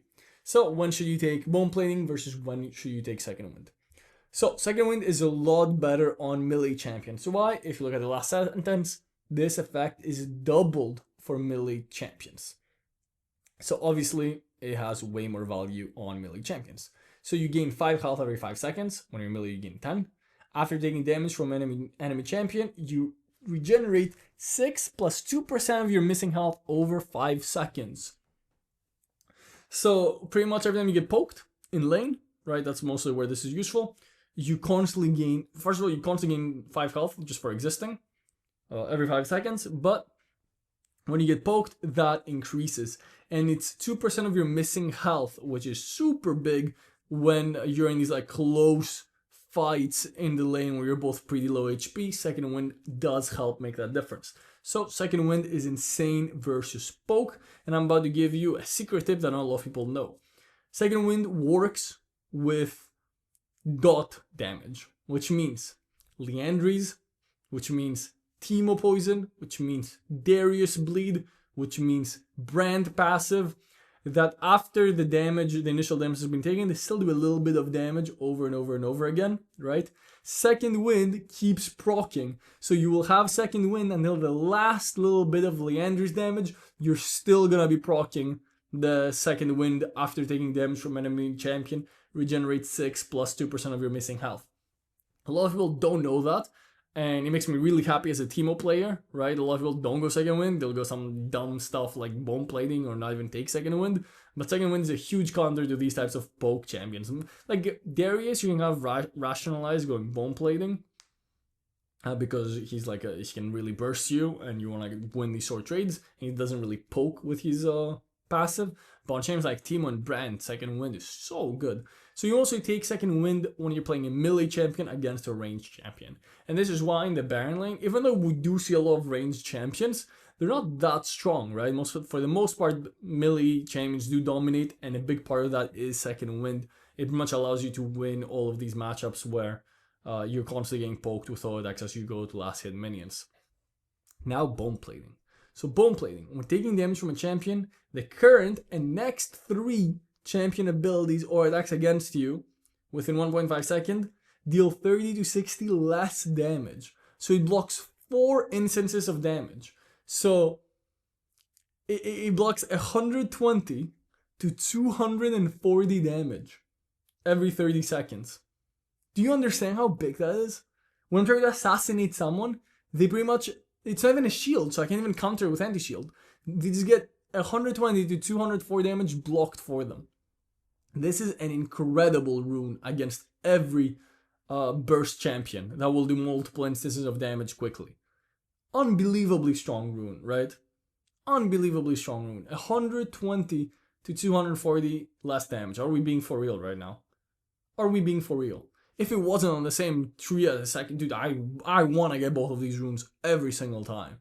Unbelievably strong. So you take this on mid laners, you take this to win like pretty much every trade. Imagine you're playing Syndra versus Orianna and you both trade, right? You do like 400 damage each in like a later in the game like type of trade, like not super early into the laning phase, in the late part of the laning phase. If you have Bone Plating, you will block half their damage and you just win the trade just off of Bone Plating. It does have a 30-second cooldown with it, which is quite long, but for such an OP rune, it makes sense. Even if it was like 40 seconds, I'd probably still take it. So yeah, that is kind of for bone plating second wind. Second wind versus poke, bone plating versus burst. Very simple and easy to remember. Next up, we have the last tree, and overgrowth is the scaling resolve rune, right? Every time a minion, every 2 enemy minions or 1 monster that is killed nearby, you don't have to be the one to kill it, you just have to be nearby. You gain a permanent 3 max health. And max health can be increased infinitely this way, meaning that it stacks forever and ever as the game goes on. And after you reach 30 stacks, you gain 3% bonus max health. So if you're playing, most junglers can stack this quite quickly, right? Because they farm their jungle, but then they're also near minions dying later on. So they stack this pretty quickly. Or if you're playing a tank, where you're going to be getting a huge amount of HP, right? Let's say you're playing Scion, you have 5,000 HP, getting 3% max health after getting all the stacks. That's what, 150 HP if you have 5,000 on Scion, and which you usually get more on Scion, by the way, more than 5,000. So he's getting an extra 150 health just from reaching 30 stacks, which is like a ruby crystal. And keep in mind that you're getting permanent max health every single time as well. So you gain a huge amount of bonus HP in the late game if you opt for going overgrowth. So if you don't really use the other 2 runes, overgrowth is a great scaling rune. But the other 2 are Revitalize, which gives you a 5% amplification effect when healing or granting shields. If the target's health is lower than 40%, this effect is amplified by an additional 10%. So this is really OP on any champion that gives a heal or a shield, right? So most enchanters, right? Or if you're playing Braum, any champion that has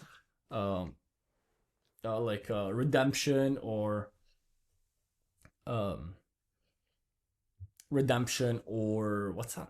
Protector's Vow. That's the shielding item. So a lot of Braums, for example, will go Glacial Augment. I guess now Fund of Life for like a little bit of healing, or I guess now they probably go Unshakable. Second Wind for the poke that comes in, and Revitalize for the heals or shields. So you can do this on tankier builds. If you're playing something Janna or Lulu, you'd go Nullifying or Bone Plating, because again, with ranged champions, you don't really want to go Second Wind, it's not that worth.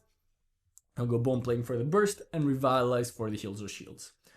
Then lastly, you have Perseverance, which is really, really good against certain champions. So if you're gonna get CC'd very easily and a lot, being able to gain 16 to 30 armor, especially in the early game, comes in very clutch. So if you're playing against a lot of these engaged supports, like a Leona, like a Nautilus, and you're pretty squishy, being able to get 60 to 30 armor, like 16 armor in Magic is at level 1, right?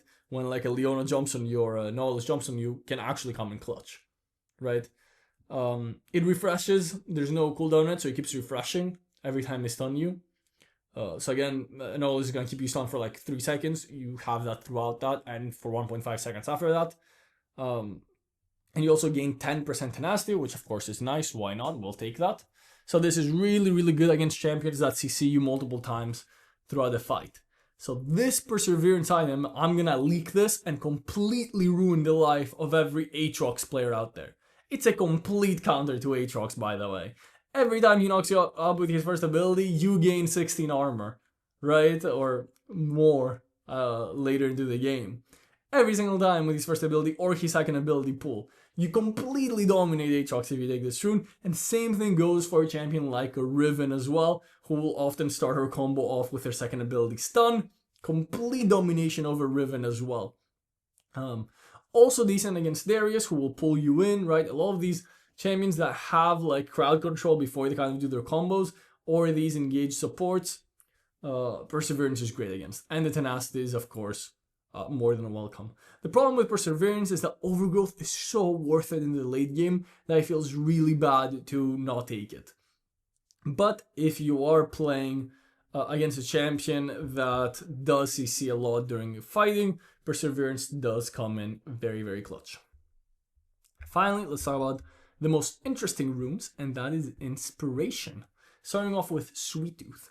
So Sweet Tooth increases honey fruit healing by 20%. Whenever you eat a honey fruit, gain 15 gold. So you gain 45 for the 3 honey fruits, which is as much as a minion, right? 45 is not that bad. If you get 10 honey fruits throughout the game, that's as much as a kill, right? More than a kill. So what makes honey fruit really OP? Ecstatic Seed Jar. Plants hit by your allies drop seeds. When picked up, the seed replaces your trinket for 60 seconds and grants you movement speed. The seed takes 1 second to mature after it is planted at the location. Seeds can be picked up 2 minutes after the game starts. What makes Ecstatic Seed Jar and honey fruit OP? First of all, you can get a honey fruit, right? We get bonus 20%, honey fruits already give quite a bit, bonus 20% and 45 gold. You get a seed for the honey fruit, you use it immediately or whenever you feel like it, and you gain another 45 gold and pretty much like your whole HP bar. If you get 2 honey fruits, that's the 6 little honey fruit thingies, 90 gold and your full HP and mana. It's such an insane combo. I'm convinced this is such a broken combo and it's so underrated. I go this on pretty much every mage that I play and just completely stomp with it. I take it on Kassadin as well. It's such an insane combo. It's such an underrated combo. If you want sustain in lane, it's just unbelievably good. And there is 1 in 3 games where it becomes, where you get like unbelievable value, and that's if the ocean map spawns. If the first dragon is ocean, right? More honey fruits spawn everywhere in the map. It's full of honey fruits. So when I play Kassadin especially, and there's an ocean soul, I just keep ulting around the map, just collecting honey fruits because they give me so much gold. I get like 90 gold, 45 gold. You end up getting like over 600 gold just from honey fruits. So Sweet Tooth is great for sustaining lane and for additional gold. So if you're playing like a weak early game champion, you just want to scale, again, like a Syndra and Organa, very common in mages, like Kassadin as well.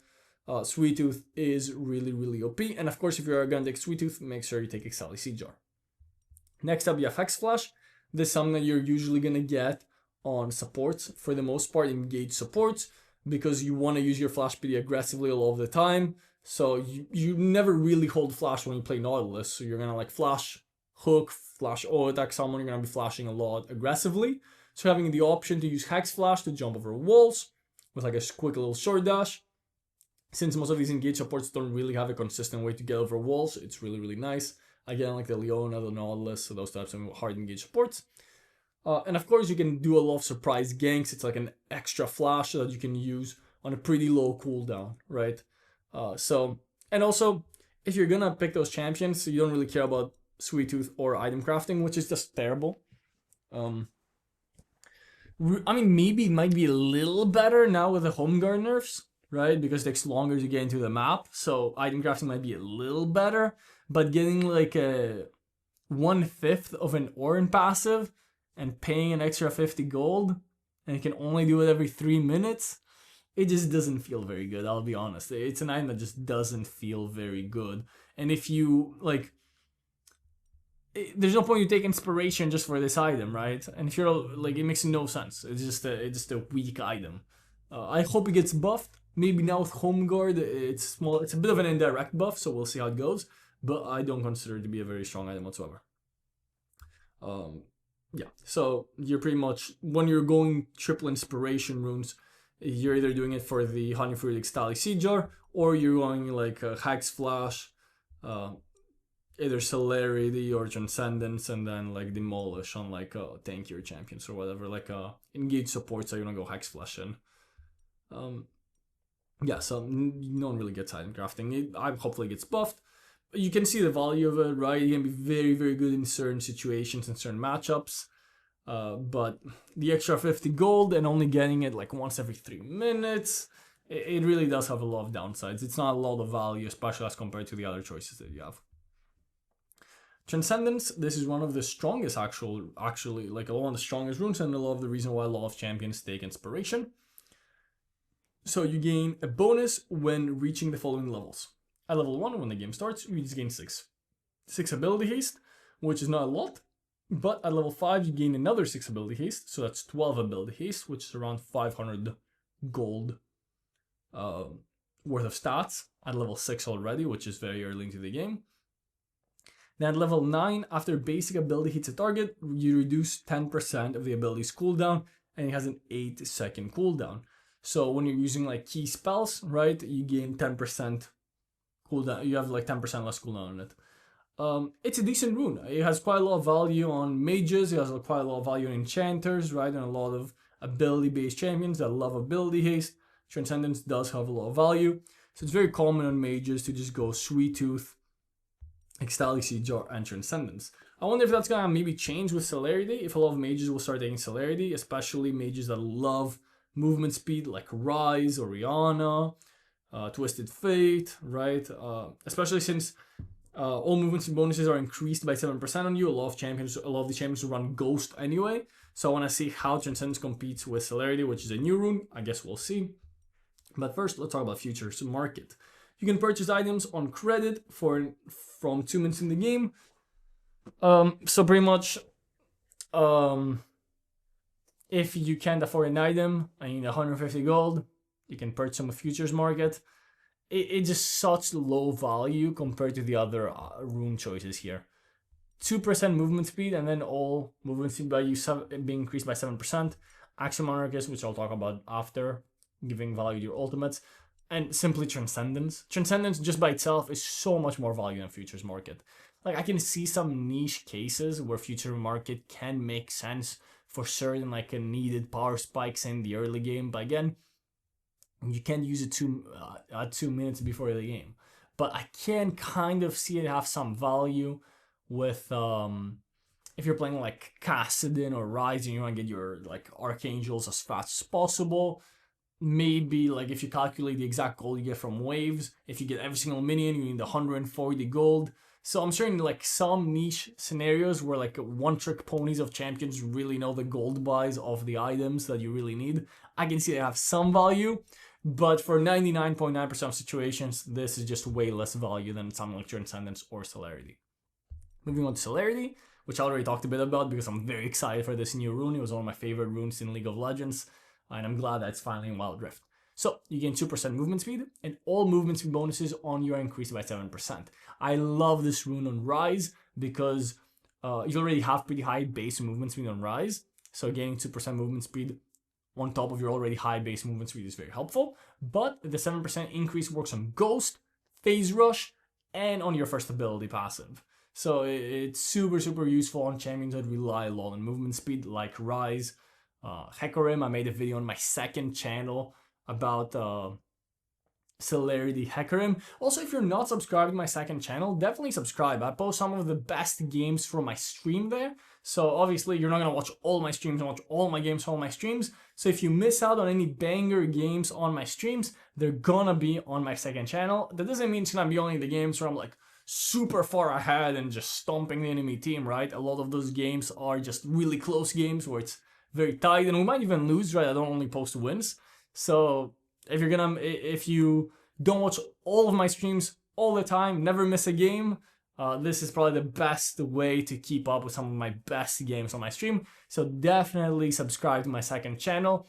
I try to upload there once a day. Obviously depends on how much I stream and how many good games I get. But definitely check it out in the description. I would really appreciate it. A lot of the people on that channel that watch those videos love the convenience of being able to just kind of filter through all the games and find the coolest, most fun ones to watch. And also you can kind of, because it's sorted by champion in a way, you can just be like, oh, I want to watch Royal play Hecarim, right? I don't want to go through all of these streams until I find the game of Hecarim. I can just go to your second channel, find the Hecarim game right there. Boom, we're good to go. The title says Hecarim on it, you know, we're good. So definitely check out my second channel. I'm trying to put more work into it. Anyway, small little ad break. Moving on.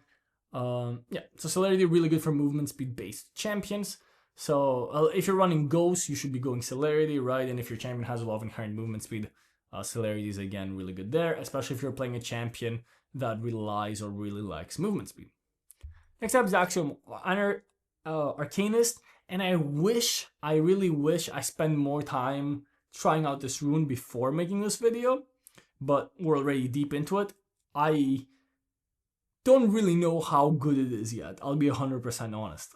It's a very unique rune that is really, really broken on certain champions and really weak on others. It obviously just depends on how important your ultimate is, right? 10% increased damage, healing, and shielding can be very good. It can be also be very deceiving, right? A champion like Janna, her ulti heals like nothing, by the way. So like a 10% increase on that is not that strong, right? It can be deceptive on champion like Lulu, where you don't heal with her ultimate, right? And doesn't even deal any bonus damage. It don't even work with Lulu ult because it gives bonus health. So on champions like Lux, on champions like Syndra, on champions like Veigar, I can see a lot of value, but again, it'll take a lot of testing. A champion like Swain, I can see have insane value, but because it's so situational, I can't fully tell you how good this rune is, because I know it's going to be really, really strong on a few champions and extremely weak on others. So I'm going to let you guys cook with this rune and come back and tell me, actually, Arcanist is so OP on Swain, or it's so OP on Ornn. Probably not on Ornn, but it's so OP on Riven, it's so OP on... Please let me know. I want to know if how broken this rune can actually be.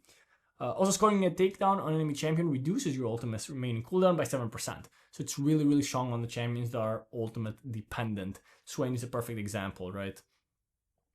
Anyway, moving on to the rest of the runes. Nimbus Cloak. So before we had Celerity, we had Nimbus Cloak, right? This was the premier movement speed rune, which is still really, really good.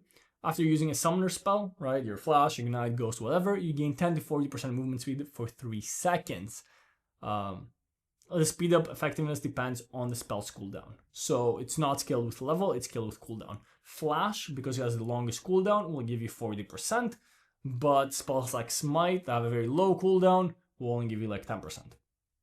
Right? So this is incredible on champions that really need movement speed. So Jhin would get this, right? Because he needs movement speed to run away and kite. The most common user of this rune is Darius, right?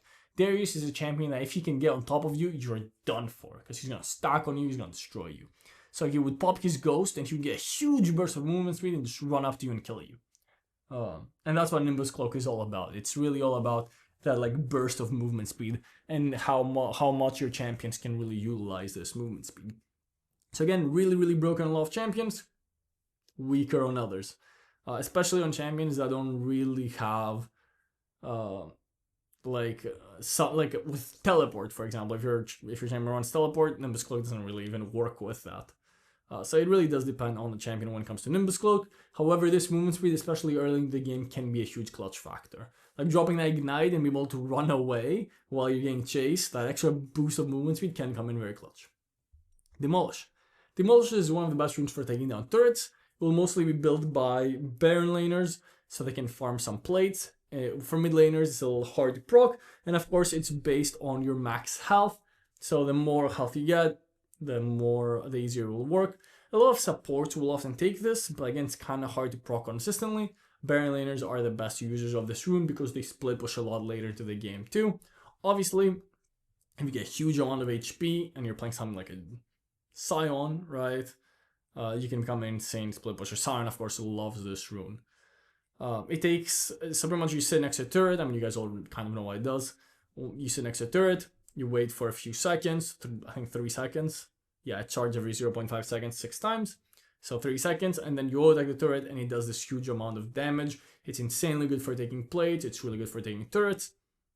So if you are playing these like split push champions, especially if you want to get some early game plates, Demolish is really good. You mostly play it on champions that stack HP, so you can get max value from it. Also because you have to be within 550 range. Like, yes, you can do it on ranged champions too, but it's often scary to be that close to a turret for that long as a ranged champion. So it's mostly built by just Baron laners that want to split push, tanks, and sometimes engage supports that want to get some plates in the early game or punish some turrets. It's a decent rune. Next up, Mana Flow Band. Because of Boots of Mana and Ionian Boots of Lucidity, and because everyone has a blue buff later into the game, Mana Flow Band has become useless. You gain 300 mana from it. Cool. Don't need it. Like most mid laners don't even build Most mid laners don't even like build a mana item anymore, right? No one builds like back in the day. You always needed at least a Ludens. You needed some mana if you're playing a mage, but now you just have so much mana everywhere, as in the current state of the game, where mana flow ban is completely useless. The only champion that builds this is Rise, and that's because his abilities scale with mana. So getting 300 mana makes your abilities do more damage. And even Rise, it's not like that incredible on him. You can go Nimbus Cloak, you can go Stally Siege. I'm sure Celerity and Nimbus Cloak might actually be the angle on Rise now. I don't really know. Actually, that will probably be the, because you get more value than Celerity, or even Ecstatic Siege might be the angle on Rise. We'll see. But Mana Flow Ban, unfortunately useless. Ecstatic Siege I kind of spoke about this item. You're only taking this with Honey Fruit. Don't get baited by playing some utility support, getting the other plants. Like, it's cool to pick up the Vision plant once in a while. The Blasting plant is kind of useless. The Ice plant, I think I've only hit someone with like, I've only gotten like value from the Ice plant once. It's like incredibly hard to hit. So yeah, you pretty much only get this with Sweet Tooth. And that is it for all the runes, but don't go away just yet, because now I'm going to spend some time talking about different classes and what runes they usually get. But obviously, it's kind of situational on the champion, but I want to give you a general idea. Okay, so now I want to kind of just go through every class a little quickly and kind of talk about what runes you would usually get. Obviously, this depends on the champion, and I cannot tell you what to build on every single champion, like what runes take. It would take forever. But for those of you that don't know, I am working on a builds and guides website called wildriftguides.com. It is currently under construction. If you're watching this video in the future, it might already be live, where the best players for each champions will be making guides for them. It is taking quite a while to find all the top players that are willing to make guides, so it is taking quite a while, but this is a project I've been working on for a long time, and you'll be able to find the best builds for every single champion, and I'm very excited for you guys to try that. So, starting off with the Baron lane, let's look at tanks. Right, most tanks, actually maybe Garen isn't like a perfect example for a tank because he's a little weird as a champion in general, because a lot of the time people will go AD on Garen. So maybe Garen isn't like the perfect tank to talk about. Let's do something like a set, right? You're gonna go like your usual Heartsteel build. For tanks, most of the time you're going Grasp, you're going Courage of the Colossus if you can reliably proc the shield, like Sad can with his third ability, or a lot of times you'll go Nullifying Orb. The problem with Nullifying Orb is that it doesn't have a lot of value when you have like 3000 HP. The shield's kind of tiny, right? But now you can go Unshakable. So Sad would usually go Courage, or now you can even go Unshakable if you're playing a tank that can really proc Courage as well, like the Ornn, like the Malphite. You're probably picking Unshakable, which is nice because those types of champions didn't really have a choice before that. So Unshakable comes in clutch. Then again, Second Wind versus Poke, Bone Plating against Burst. Usually for tanks though, you'd be going Second Wind anyway, because it's based on 2% of your missing health. If you have a lot of health, your missing health is actually... Does that make sense? Maybe that makes no sense. Anyway, versus Poke Second Wind versus Burst Bone Plating, and again usually Overgrowth, but in a lot of matchups where you get CC'd a lot throughout the fight, Perseverance can come in clutch, and usually those types of champions would run something like Demolish unless another specific rune is good on them, just so they can get some tower pressure, because tanks usually don't do a lot of damage to towers. This is a way to kind of mitigate that. And of course, for your rune, you'd be going Grasp on tanks, even though some like fighter tanks kind of like Set can run Conqueror instead. On your more bruiser type champions, let's say like Jax, a lot of the times you will be running either Grasp or Conqueror. Again, depends on what bruiser you're playing. If you're playing something like a Renekton, usually Riven, Mbessa, you're probably going Conqueror. On other champions that don't care that much about bonus AD, they care more about other things, like short trades. Like on Jax, a lot of the time you can go Grasp. He'll be on Grasp. A lot of times those bruiser type champions will just go for Resolve as well. However, if you want to be a little greedier and play for the late game, you can go for Precision. And then for your last rune, if you go Precision, you're usually going to be taking Second Wind or Bone Plating. If you go for Resolve, for your last rune, it depends on how much you auto attack. You can go for something like the Brutal, if you're playing against a tank, you can go for the Giant Slayer, or you can go for, if you're playing like a champion that dashes a lot, like Riven, Sign Impact. Again, this will depend kind of on the champion that you're playing. In the jungle, pretty much all champions in the jungle go for most assassins will go for first strike because they're able to proc it every gank and they do a burst of damage right there and then, and they get a lot of gold and extra damage from it. A lot of champions will go for Conqueror if they don't go for first strike, if they do like longer fights, right? To get, because when you do those like skirmishes, 2v2s and 3v3s, Conqueror can have a lot of value if you don't get one shot. Most junglers go for precision because again, you want to scale with the jungle because you don't really fight actively in the early game outside of ganks, so you're not really trading actively like in lane. So you can scale. So most champions will go. This is like a very common rune page with Conqueror. Obviously depends on what champion you're playing. Some of them will go Dark Harvest, some of them will go in First Strike. But then precision into Overgrowth to help you scale into the late game as a jungler is very, very common. A lot of times if you want to have stronger ganks in the early game as well, they will go for Sudden Impact. This is like a pretty common page on champions like Lee Sin and so on. If you're playing a tanky jungler like the Nunu, you might go like Aftershock, you might go like even Glacial Augment. I'm assuming a lot of top Nunu players do. Yeah, Glacial Augment, this AP Nunu, but yeah, Aftershock, Glacial Augment seem to be the main choices. And then again, you're probably going for the Resolve Runes if you're playing a tank. And then you can go for some utility. Since you're not really hitting towers, you wouldn't go for Demolish, but you still can. It's not awful. You go for some utility or something like that for a Moo. And Nunu, you could still even go on a Moo. A lot of people go Giant Slayer because your second ability does percent health damage, so you just kind of melt tanks with Giant Slayer. In the mid lane, if you're playing mages, a lot of mages nowadays just go for Sweet Tooth and Ixtalic Sieger combo and Transcendence to kind of scale into the late game. I'd like to see some more celerity. If you want a really strong early game, you can go for like the Scorch, Powered Attack combo or something like that, some Domination in there. Or if you just want to scale, Precision is always the way to go, something like this. And then your final rune can get Transcendence, which is really nice for scaling. Or if you want to not die to any assassins in the mid lane or any like burst junglers, you can go for Bone Plating, of course. And again, your Keystone will mostly have to do with what champion you're playing. If you're playing assassins in the mid lane, like a Zed, like a Naka, like a Katarina, for example, you'd go for like a Dark Harvest, an Electrocute, a First Strike. Obviously depends on what champion you're playing. Then Sudden Impact, whichever of these works best with your champion. And then Zombie War again, better than Eyeball Collector. And then you can again go for Bone Plating, or versus like a lot of poke champions and you're playing like a melee assassin, you can go for the Second Wind. For ADCs, you're pretty much always going for Lethal Tempo, Conqueror, Fleet Footwork, one of these types of runes. On some specific champions, you might go Dark Harvest, like Jhin, I guess. And then for Precision, and then you're usually going Precision, you're getting Brutal on champions that are very auto-attack reliant, or Gathering Storm on champions that you don't really auto-attack as much with. But for the most part, Brutal on ADCs, right? Then Giant Slayer is usually your go-to on ADCs to DPS down those tanks. And then usually Alacrity or Bloodline, depending on if you need more healing or you just want to go more damage. Alacrity is the usual.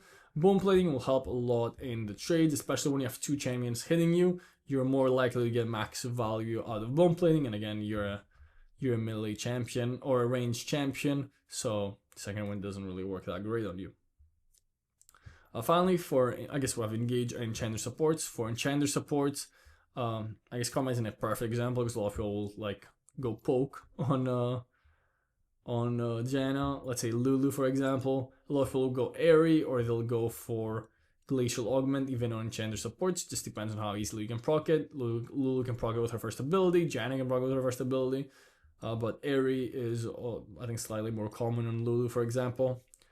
If you want to be greedy, Fond of Life. If you want to protect yourself, you'd go for like Infinity Orb and then Bone Plating to kind of Nullifying Orb, and Bone Plating will really help you kind of survive assassins so you can protect your team.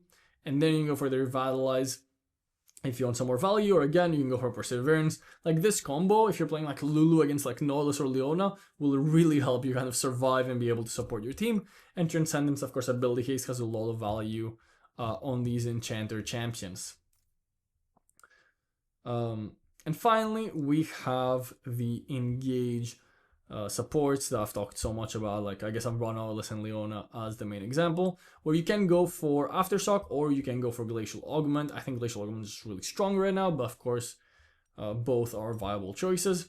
Courage is usually the way to go because you're constantly crowd controlling, so getting that shield is very helpful. However, I want to see if Unshakable can shake things up. Look at me making jokes like an hour plus into the video. How funny am I? Anyway, maybe Unshakable can shake things up and become more calm than Courage. Second wind is usually the way to go because you're laning against at least one ranged champion in the dual lane, which is the enemy ADC. You can go for Bone Plating if the enemies have like a lot of burst, but second wind is usually the way to go. And then Perseverance against enemies that have a lot of CC, or Overgrowth if you kind of want to get greedy and scale for the late game. And then for your last rune, you can go like Hex Flash if you want to get those like better engages.